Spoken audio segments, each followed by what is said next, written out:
Welcome back. How far can you go to make eclectic exciting? Well, you're only restricted by your creativity.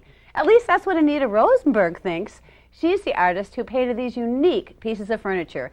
And she's joined me in my workshop, and she's going to tell us a lot more about hand-painted furniture, right? Absolutely. Kitty, I'm so excited to be here, and I'm excited to show you all about how we can hand paint animal patterns. There's like so many great ones that we can do. Boy, you've done some really unique things. And I don't know, obviously you're a fine artist, and I'm a little bit intimidated by the idea of painting animals. But are there some tricks that you can share? You know what? It's really very easy. The fun thing about animal patterns is, first of all, they're hot. They're always hot. And basically, they're all in earth tones, which is what's kind of exciting. And if you really break it down, if you really look through magazines and you look at fashion and clothing, your top, for instance, is a wonderful zebra pattern. And I'm sure if we all go in our closets, we have something that's a leopard or a cheetah. And you take a look at a pattern in a picture you like, and maybe the shades of browns that you like, and voila, you can create that and design it and put it on some furniture and accessories. You know, you're right. Your home. And since you've said it, I've been studying it, and I've realized that, yes, really when you break it down, it's just a series of patterns, and you analyze the patterns. For instance, this zebra tray is just a lot of V's. Look at, here's a V, a larger V, an upside down V, and really you can study it, and anybody can kind of do that, They're kind of organic shapes. If you take a look at some of these, they're different organic shapes. Should we start painting? Sure. Okay. Now, this is ceramic, right? This is a ceramic piece. I like to paint on either wood or ceramics, and we're just going to do some smaller accessories. You can obviously do these on furniture. It's glazed in the middle. It's waterproof, and I'm not a ceramicist. I don't glaze, so I just paint, which is a fun thing to do. So we'll turn it around.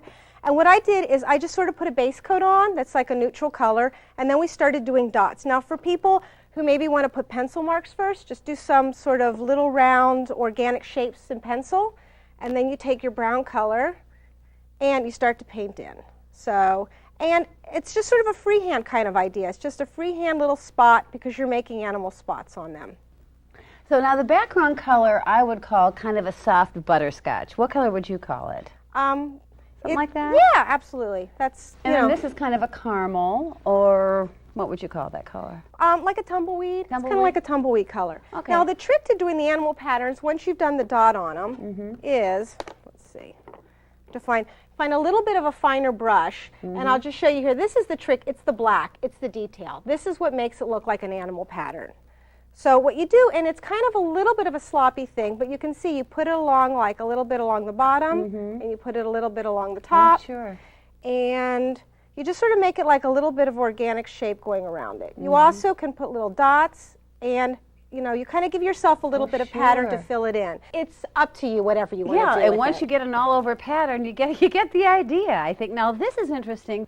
Well, what we tried to do on this one's a little different. If you look at animal pelts, they can be kind of complicated, like where the back of the animal joins, it's a little darker. Right. So what we did is it was sort of lighter, and then we sort of sponge made it a little darker and a little lighter. Very interesting, but for the most part, it's a very similar color palette to this. Very similar color palette. Now, what about the candlesticks? Those are wood, and anything different about painting? Now, that's interesting because you have different layers, not just an animal. You've got the leaf, and you've got the green, and you've got the burgundy. It's neat.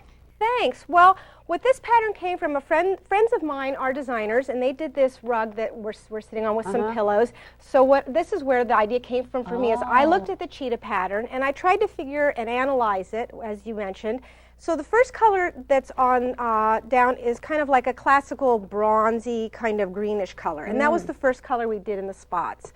For what I didn't show you is that we do have a base coat on here, so I have a cream, and then I took sort of a wispy brush and I just gave it a little bit of more texture just to add a little more of a dimension. Which is what you're seeing through here. You right. See a lot I was of that. trying to catch that weaving that's on there. So I made some dots, and then I'll show you.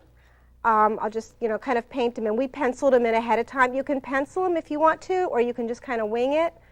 What we did also, this is what I'm calling a cheetah pattern.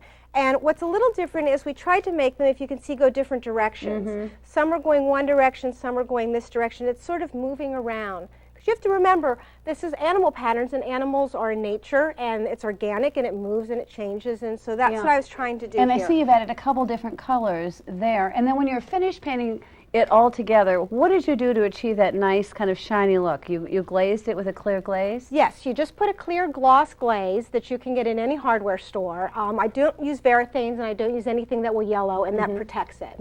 Now this tray is really something special. I want to point out the zebra. We talked earlier a little bit about it, but similar kind of a motif with a gray background, the V's. But I love what you've done is you've incorporated kind of a tropical design, but with unusual colors in the leaves. Thank you. Yeah, I feel that sometimes you can overdo animal prints, and it's nice to bring other elements and other organic elements. So we sort of brought in a nice leaf, and then we punched it up with some bright pink flowers.